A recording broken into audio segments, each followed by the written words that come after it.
এখন আমরা সেটিংস পেজের কাজ করব। সেটিংস পেজে জাস্ট এখানে সেটিংস লেখা ছিল, এখানে আমরা কিছু ট্যাব অ্যাড করবো নেস্টেড রাউট সেট আপ করার জন্য। এখানে নেস্টেড আকারে কিছু আরও পেজ থাকবে এবং কারেন্ট পেজগুলো অ্যাক্টিভ দেখায় কীভাবে, এই কাজগুলো আমরা করব।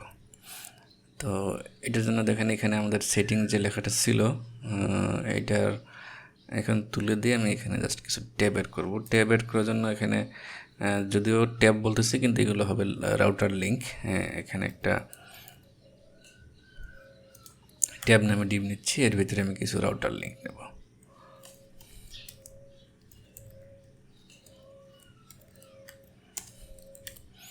ধরেন এটার টু দেব হচ্ছে স্ল্যাশ ড্যাশবোর্ড স্ল্যাশ সেটিংসে আমরা বর্তমানে আছি, এটার একটা সাব রাউটে যাবে আছে অ্যাকাউন্ট এবং এটার নাম দেবে অ্যাকাউন্ট।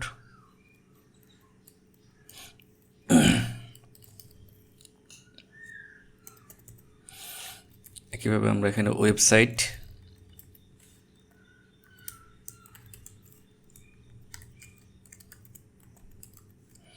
এবং তার নিচে আমাদের আছে থিম।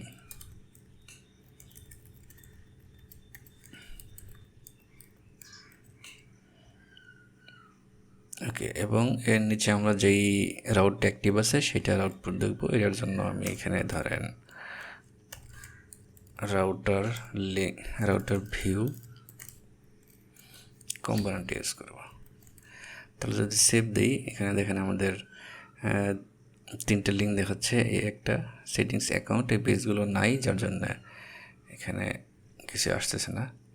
তো তার আগে আমি এখানে স্টাইল করে আসি। ধরেন এখানে আমি সিম্পল স্টাইল করব।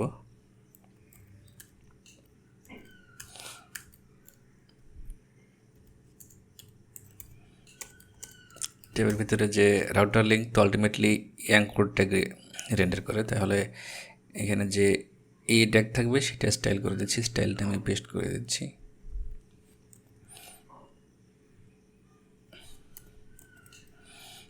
এরকম হবে। ওকে, তাহলে এগুলো হচ্ছে আমাদের ট্যাব এবং এগুলোতে ক্লিক করলে যে পেজে যাবে এই সেটআপটা আমরা করে আসি। এটার জন্য আমরা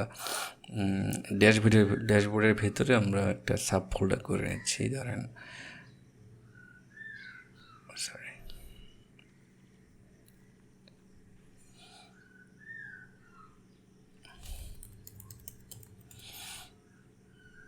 এর ভেতরে আমরা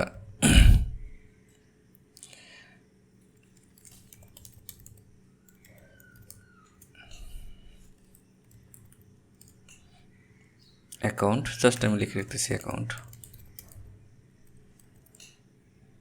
এবং এটা কপি করে আমি এখানে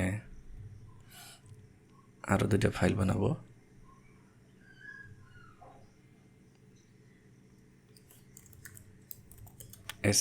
ওয়েবসাইট,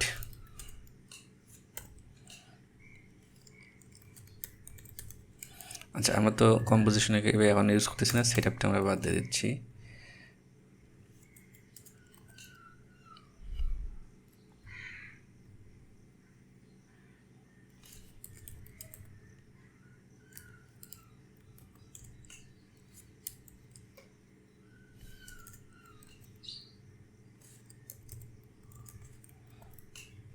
থিম।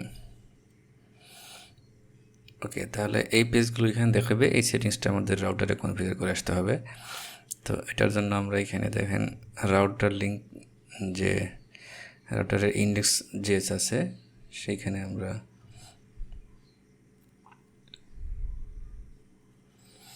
এই কাজগুলো করব।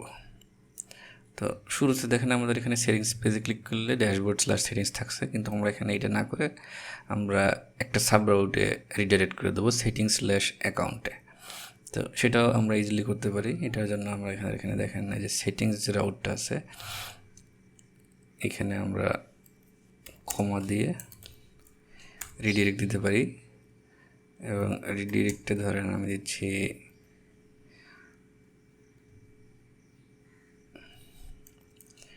ড্যাশবোর্ড স্ল্যাশ সেটিংস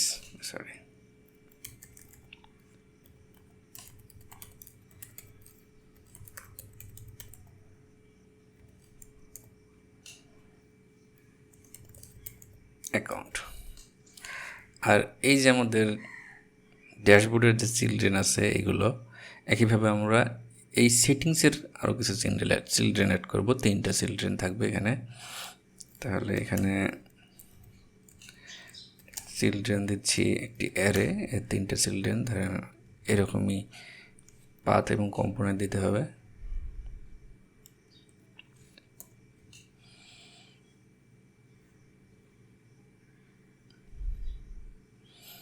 পাথ দিচ্ছি হচ্ছে ধরেন অ্যাকাউন্ট, এবং কম্পোনেন্টগুলো আমরা ইম্পোর্ট করে আসি। সেটিংস আমরা এভাবে ইম্পোর্ট করছিলাম। এটা হবে সেটিংস অ্যাকাউন্ট ডট ভিউ, এটার নাম দিচ্ছি অ্যাকাউন্ট।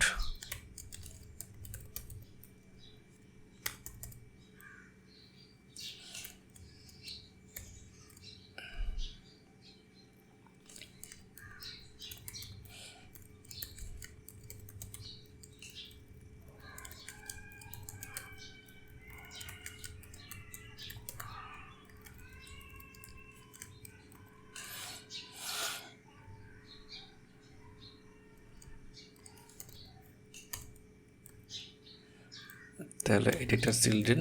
সেম ওয়েতে আমরা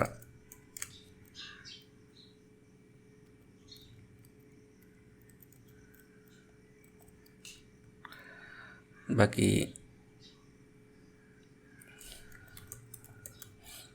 ওয়েবসাইট এবং থিম,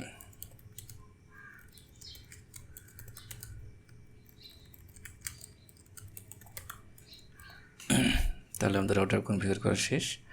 এখন দেখেন যখন আমরা অ্যাকাউন্ট পেজে আছি তখন অ্যাকাউন্ট দেখাচ্ছে, ওয়েবসাইট পেজে থাকলে ওয়েবসাইট দেখাচ্ছে, থিম পেজ থাকলে থিম পেজটা এখানে রেন্ডার হচ্ছে। কিন্তু এখানে আমাদের সমস্যা হচ্ছে, আমাদের যেই পেজে আছি, যেই লিঙ্কে আছি, সেই লিঙ্কটা এখানে অ্যাক্টিভ দেখাইতে হবে এবং সাথে সাথে এখানেও অ্যাক্টিভ দেখাইতে হবে। আমি যদি রিলোড দিও ব্রাউজার, এখানে এটা অ্যাক্টিভ দেখাইতে হবে। তো এখানে এই কাজটা করা হয়েছে, সেই মধ্যে আমরা এখানেও কাজটা করব।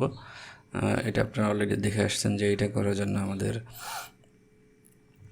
যেটা লিখতে হয় সেটা হচ্ছে এই ট্যাবের মধ্যে যে অ্যাঙ্কর ট্যাগ থাকবে এবং সেটার যদি অ্যাক্টিভ থাকে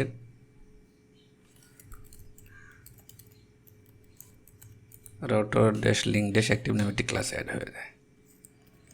জাস্ট সেইটা স্টাইল চেঞ্জ করলেই আমাদের হয়ে যাবে। তাহলে এটা আমরা এই ক্লাসটা দিয়ে এই স্টাইলটা দিচ্ছি। আর এখানে আমাদের একটি কালার দিতে হবে। ধরেন আমি এখানে অ্যাক্টিভ কালার হিসেবে